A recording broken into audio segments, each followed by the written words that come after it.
Truckers. Excuse me, taxi. Okay, man, we're looking around. This is the 77 WABC minicast. Larry Krasner, the district attorney of Philadelphia, he should be ashamed of himself. This is what he said about the hardworking people of ICE. Remember, ICE is now at the airports helping TSA because it is the 40th day of the partial government shutdown caused by the Democrats. And a lot of the TSA agents are sleeping in cars. They're selling their plasma of their blood.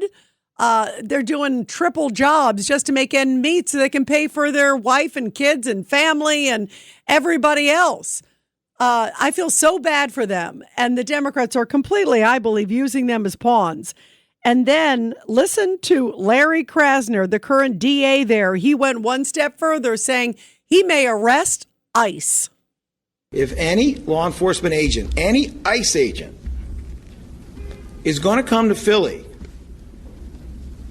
to commit crimes, then you can get the F out of here. Because if you do that here, I will charge you with those crimes. You will be arrested. You will stand trial. You will be convicted, whether it's in state or federal court. It's my office prosecuting it. That's how the law works. And you will do your time because Donald Trump cannot pardon you for a state court conviction. Do you hear me, ICE agents? Do you hear me, National Guard? Do you hear me, military? You're going to jail if you commit crimes in the city of Philadelphia. You will be accountable. The law applies to all of you. And I know that there are honest, decent, moral law enforcement officers out there by the bushel, including in ICE. This is not for you. This is for any one of your colleagues who thinks they are above the law. So what, he decides who's above the law? How dare he be the judge, jury, and executioner? How dare he be the guy who decides whether it's ethical or right? What a slippery, dangerous slope that is. And it's from a guy who said some really vile things about ICE in the past. There needs to be some accountability. I'm sorry. You can't just go out there and say, we're going to arrest ICE. Or, they may try to kill you, making false accusations against our federal men and women. That, to me, should be some sort of punishment. You cannot do that, especially as a sitting lawmaker. And here's a little bit more from Larry Krasner, because it wasn't that long ago that he was calling ICE Nazis. This is a small bunch of wannabe Nazis. That's what they are. In a country of 350 million, we outnumber them.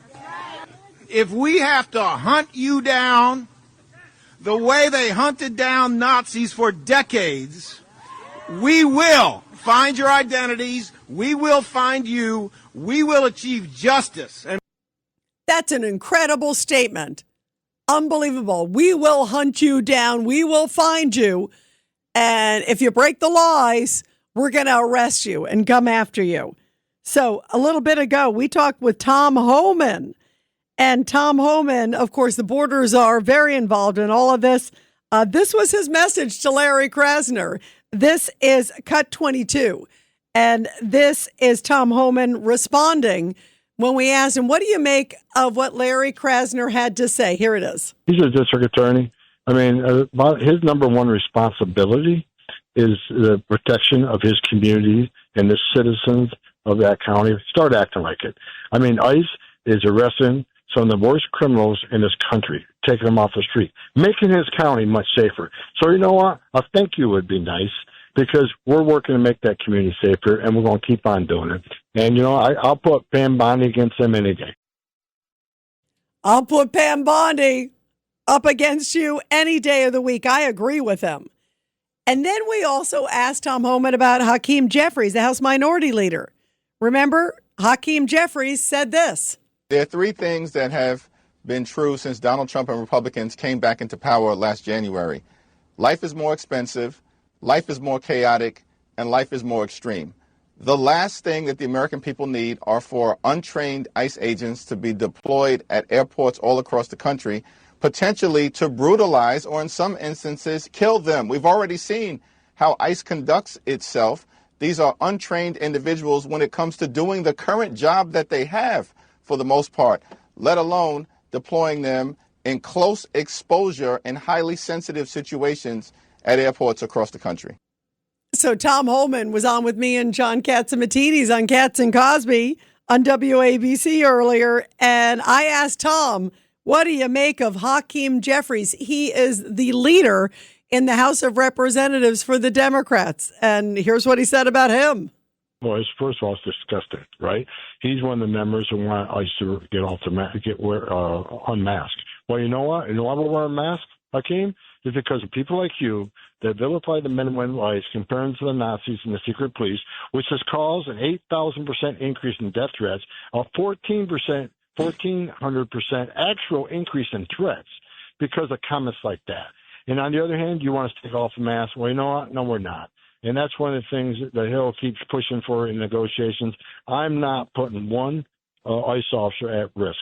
There's no requirement they wear a mask. They do it out of choice because of threats and because of doxing of them and their families. So you know what? Stop your hateful rhetoric, and maybe if the threats go down and decrease, we'll think about it. But right now, I'm not going to do a thing to put our officers at risk. Bravo to Tom Homan. Thank God he's in the administration and tells it like it is and isn't going to back down. And boy, is ICE up against still a whole bunch. Chicago Mayor Brandon Johnson, get this, a few minutes ago, unveiled a snowplow that's Abolish ICE snowplow. You can't make it up. Obviously playing on snow and ice.